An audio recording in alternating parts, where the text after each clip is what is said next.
नमस्कार दोस्तों, आरती सौरभ सहदेव चैनल पर आपका एक बार फिर से स्वागत है। तो दोस्तों, आज हम फिर से लेकर आए हैं आपके लिए एक नई कहानी। आज की कहानी है हमारी घंटीधारी ऊंट।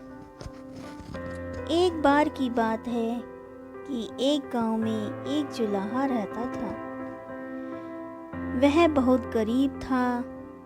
उसकी शादी बचपन में ही हो गई थी। बीवी आने के बाद घर का खर्चा बढ़ना ही था, यही चिंता उसे खाए जाती। फिर गांव में अकाल भी पड़ा, लोग कंगाल हो गए। जुलाहे की आय एकदम खत्म हो गई। उसके पास शहर जाने के सिवा और कोई चारा ना रहा। शहर में उसने कुछ महीने छोटे मोटे काम किए। थोड़ा सा पैसा उसके पास आ गया और गांव से खबर आने पर कि अकाल समाप्त हो गया है, वह गांव की ओर चल पड़ा। रास्ते में उसे एक जगह सड़क किनारे एक ऊँटनी नजर आई। ऊँटनी बीमार नजर आ रही थी और वह गर्भवती थी।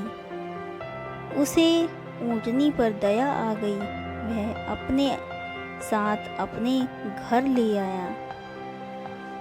घर में ऊँटनी को ठीक चारा व घास मिलने लगी तो वह पूरी तरह स्वस्थ हो गई और समय आने पर उसने एक स्वस्थ ऊँट को जन्म दिया।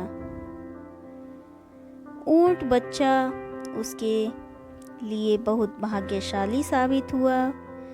कुछ दिनों बाद ही एक कलाकार गांव के जमीन पर चित्र बनाने उसी गांव में आया। पेंटिंग के ब्रश बनाने के लिए वह जुलाहे के घर आकर ऊँट के बच्चे की दुम के बाल ले जाता। लगभग 2 सप्ताह गांव में रहने के बाद चित्र बनाकर कलाकार चला गया।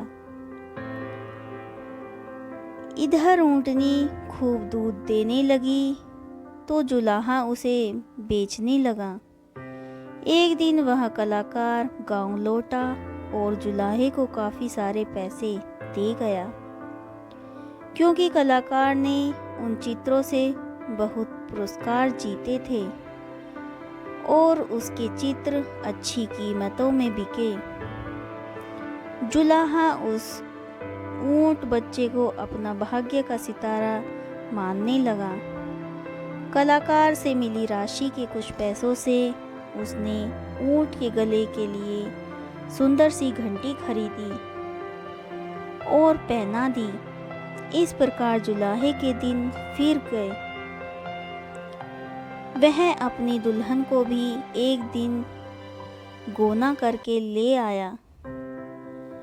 ऊँटों के जीवन में आने से जुलाहे के जीवन में जो सुख आया, उससे जुलाहे के दिन में इच्छा हुई कि जुलाहे का धंधा छोड़ क्यों न वह ऊँटों का व्यापारी ही बन जाए।